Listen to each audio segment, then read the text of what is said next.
लैला मजनू की प्रेम कहानी। एक सच्ची दास्तान लैला मजनू की प्रेम कहानी का इतिहास सदियों पुराना है और इसे प्रेम की सबसे दुखद और अमर कहानियों में से एक माना जाता है। लैला और मजनू की प्रेम कहानी ने न केवल प्रेमियों के दिलों को छू लिया, बल्कि यह एक ऐसे प्रेम की मिसाल बन गई जो न कभी झुका और न कभी मुरझाया। इस कहानी की जड़ें अरब में पाई जाती हैं और ये कई रूपों में सुनाई जाती रही है, लेकिन मूल भावना वही है, एक अनंत और त्रासद प्रेम। प्रेम का प्रारंभ कहानी की शुरुआत कैस नामक एक युवक से होती है जो बचपन से ही बुद्धिमान और सरल स्वभाव का था। कैस का परिवार एक अमीर और प्रभावशाली परिवार था, लेकिन उसका मन सांसारिक चीजों में नहीं लगता था। वह बहुत ही संवेदनशील और कोमल हृदय का था। कैस का दिल तब बदल जाता है जब उसकी मुलाकात लैला से होती है, जो अपने समय की एक अत्यंत सुंदर और मनमोहक युवती थी। कहते हैं कि कैस पहली बार लैला को देखते ही उससे बेइंतहा मोहब्बत करने लगा। लैला की सुंदरता और सादगी ने उसे ऐसा जकड़ा कि वह हर समय उसी के बारे में सोचने लगा। वह लैला के बिना कुछ भी नहीं सोच सकता था। उसकी ये प्रेम की भावना इतनी प्रबल थी कि लोग उसे मजनू कहने लगे, जिसका अर्थ है दीवाना।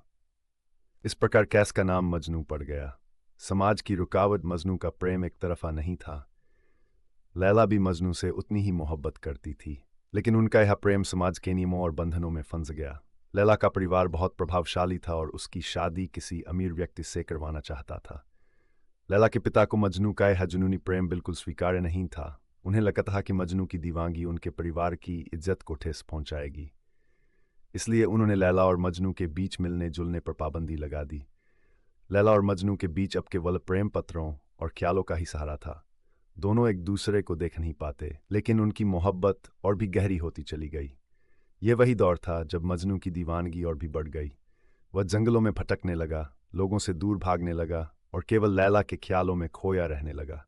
उसकी यह हालत देखकर लोग उसे पागल समझने लगे, लेकिन वह वास्तव में प्रेम का सच्चा पुजारी था। लैला की शादी समाज और परिवार के दबाव में लैला की शादी किसी और से कर दी गई। ये खबर सुनकर मजनू पूरी तरह टूट गया, लेकिन उसने हार नहीं मानी।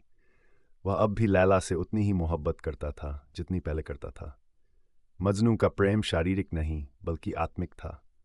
वह लैला के बिना जी नहीं सकता था, लेकिन उसने कभी उसे पाने की कोशिश भी नहीं की। उसके लिए लैला की खुशी ही सबसे बड़ी चीज थी। लैला की शादी के बाद भी उसका दिल मजनू के लिए धड़कता रहा। वह अपने पति के साथ होते हुए भी मजनू को नहीं भूल पाई। दोनों की आत्माएं एक दूसरे से जुड़ी हुई थीं और यह प्रेम समय और दूरी की सीमाओं से परे था। मजनू की दीवानगी, मजनू की हालत अब ऐसी हो गई थी कि वह समाज से पूरी तरह कट गया था। वह जंगलों में रहने लगा, जानवरों के साथ वक्त बिताने लगा और अपनी सारी ऊर्जा लैला के प्रेम में लगा दी।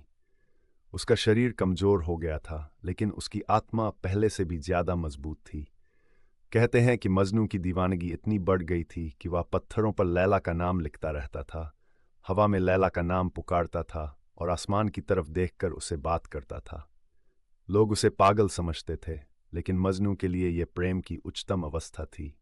दुखद अंत, लैला की शादी के कुछ समय बाद उसकी तबीयत खराब हो गई और उसकी मृत्यु हो गई। मजनू को जब यह खबर मिली तो वह पूरी तरह टूट गया।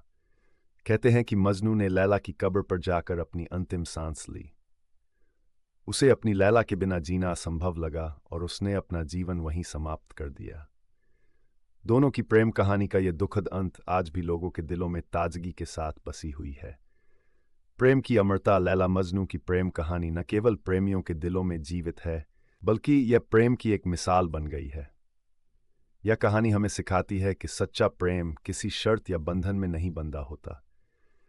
यह आत्माओं का मेल होता है जो जीवन और मृत्यु दोनों से परे होता है।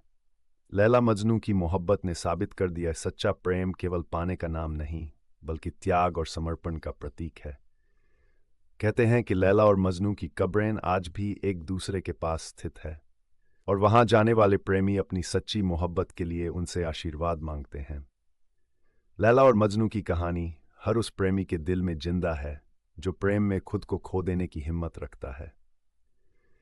ये कहानी हमें यह सिखाती है कि प्रेम किसी बंधन का मोहताज नहीं होता, न यह समय की सीमाओं में बंधा होता है, बल्कि यह अनंत और असीम होता है।